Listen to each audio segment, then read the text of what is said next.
We have a major Milwaukee Bucks trade update as Brian Windhorst has recently come out revealing that the Bucks are planning something big. We're going to break down the report and discuss what it can mean going forward for the Milwaukee Bucks. They're eyeing a trade to help bolster their lineup. So stay tuned for all that in this episode. But before we get into it, quick reminder, hit the subscribe button. If you're a part of the 80% who aren't subscribed to the channel, this is the place to be for daily Bucks content. The Bucks finally got their second win of the season yesterday against the Utah Jazz. And I guess, vibes are a little bit higher than they were before, but still, they have a lot of work to do. And a report has came out. We know that the Milwaukee Bucks have been active in the trade market over the past couple of weeks, but Brian Windhorst, very notable reporter, came out and revealed some very interesting details. And he basically, you can read it here, he says, the speculation is true. The Milwaukee Bucks are eyeing a trade. The Bucks are indeed starting to look around the league for a trade, league executives told ESPN. But no, not that trade. He's referring to Giannis. The concept of a two-time MVP Giannis Antetokounmpo approaching the trade market is ripe for rumors and trade machine computations, but it's not a reality as of now for the Milwaukee Bucks or Giannis, sources said. Teams have let the Bucks know in recent months they would make an offer for the Greek Freak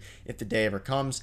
But those are not happening right now. But what the interesting thing here is regarding the Bucks is obviously the first part of this. The speculation is true. The Bucks are indeed starting to look for a trade. Now, as you look into the Milwaukee Bucks lineup and you look into what they have on their team, it starts to become more and more clear what their desperate need is. And we saw in yesterday's game some very intriguing things. And I'll bring it up here. You obviously look at the depth chart. So Damian Lillard, we know the same lineup that has been playing the entire season. Dame, Gary, Chris Middleton, Giannis, and Brook. And obviously Chris hasn't played this season yet. He's out with injury, and he's still out with injury for the foreseeable future. And we know that Andre Jackson Jr., slid into the shooting guard spot in yesterday's game against the Jazz, and they ultimately won, and partially because of Andre Jackson Jr.'s defense and his ability, defensively and to get to the rim.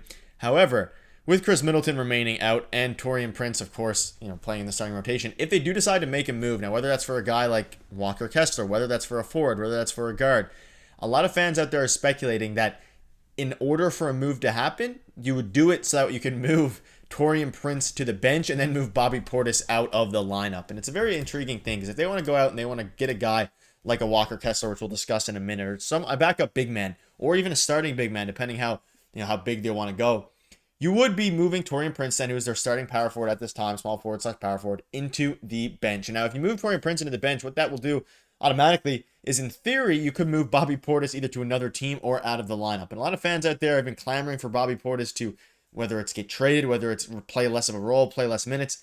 Like, he does what he does fairly well in the sense of get points and get rebounds at times. But his defense has been an absolute knife in the Milwaukee Bucks side this season. And as a result, every time he started games, again, he had the game where Giannis wasn't playing, he started, he put up 21 and 18, but it was one of the worst defensive performances we've seen. According to all advanced metrics, he's one of the worst offensive and defensive players so far who are qualified this season. So what that leads to is a mix of both, concern for the Milwaukee Bucks, but also the fact that they need to start surveying a trade to maybe replace Bobby Portis. And there's a bunch of different things going around. We covered it a couple days ago. Jazz, Walker Kessler among names to watch on the NBA trade market. Now, whether or not the Bucks will want to go for a guy like Walker Kessler is still up in the air. I think it would be a perfect fit. Now, the only downside to Walker Kessler is, of course, he's not a shooter. Can't really shoot the ball. So that might clog the paint a little bit for Giannis. But we've seen the way that Damian Lillard and Giannis have gotten, especially over the past couple games that they played together, kind of starting to get their chemistry going, where Dame is shooting an ungodly percentage from three. You have guys like AJ Green who are shooting really good from three. You have a lot of floor spacers to where you can afford to get a guy like Walker Kessler who's going to be a bit more mobile on defense compared to Brook Lopez and Bobby Portis. And also is a very, very good rebounder, which is something that the Milwaukee Bucks have struggled with the entirety of this season and continue to struggle with even when Giannis Antetokounmpo is in the lineup. And you see this here, one of the names, they may ultimately be third-year Walker Kessler, who the Athletic Sam Amick labeled a name to watch on the NBA trade market.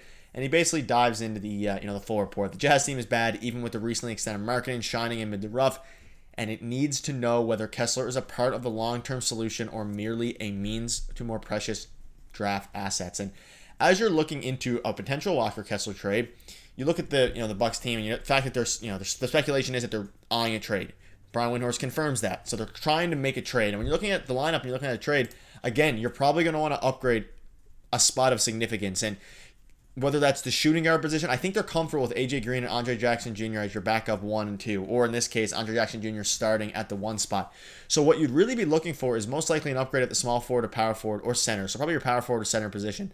Walker Kessler obviously is a big man. He would replace Bobby Portis off of the bench, or in all likelihood, there's a world that he would start at center and they play a bit of a smaller lineup, but they start at center. You move Brook Lopez to the bench, which is something I'm not entirely sure if he'd want to do, but the more you dive into these trades, the more you kind of start to realize that Bobby Portis seems to be the odd man out, and that's what reports are starting to say as well. Again, his minutes haven't really taken a huge hit, but coming from what he was last year and the year before, his fit on this team now is just not as crystal clear as it once was, simply because of his lack of defensive ability. And again, you see this here, the Bucks, this is prior to their win yesterday, but they ranked 23rd in opponents' points per game, remaining consistent with the defensive issues that led to the dismission of Adrian Griffin. And again, they lost their last 2 games to Cleveland. They did win against the Jazz yesterday. Their defense hadn't improved. The Bucks had given up a ton of points. And again, they showed some signs in yesterday's game against the Jazz, but how much can you really take into account what they saw with it was the Utah Jazz after all. And they were a very bad team. It was competitive for a little bit. They were down for a little bit, but they ultimately crushed them, as they should with the team of Damian Lillard and Giannis. And we saw AJ Green shine off the bench. You saw Andre Jackson Jr. have 7 points, 4 rebounds, 4 steals, and really shine in the defensive end. So if they're confident with AJ Green and Andre Jackson Jr. going forward as their their point guard and shooting guard backups / I guess playing alongside Dame in the starting lineup, it makes it a lot easier to stomach a trade for a guy like Walker Kessler, or a guy like a bigger fish to fry, or some smaller additions that they could make. And again, there was a bunch of different things. Whether or not you want to go for a Walker Kessler is obviously still up in the air, but depending on who they target, and again, according to Brian Windhorst, a very notable reporter, they are targeting somebody. At this point, it's unclear the exact position, but you'd have to figure that it would be in the sense of a power forward or a center, especially as the season continues to progress and the issues continue to arise. And you can see Walker Kessler began his 3rd season averaging 9.7 points, 11.2 rebounds, and 3 blocks a game. So he protects the rim very similarly to Brook Lopez, but he's also a much better rebounder, a much better defender, especially laterally. And he could really, again, the trade, when you think about what assets they have, the 2031 second round pick, the 2031 first round pick, maybe you'd want to include a first to get Walker Kessler. You'd assume the Jazz would want something like that. He was a former first round pick after all, so they maybe want to get their first back. But I'm not entirely sure that at this point and at this juncture, the Milwaukee Bucks are willing to give up the 2031 first round pick. And that's also probably part of the reason why a trade like this hasn't gone down, because he's been getting shopped for a while. Again, we've seen the Bucks also linked, like I made a video on yesterday, to Robert Williams, which is another interesting guy and a defensive menace out there. But unfortunately, he is not. He's very injury prone. He's not on the court all the time. So as these trade rumors continue to escalate, I would predict the Bucks make a trade some point soon to help bolster this lineup, because they are, of course, the record's not great. And now, hopefully, as Chris Middleton gets healthy, we can still unknown timetable still at this point. As he gets healthy, the team's going to start to shape out and they can start to get some wins in the books. But I'll wrap it up. Let me know your thoughts in the comment section. We'll see you later.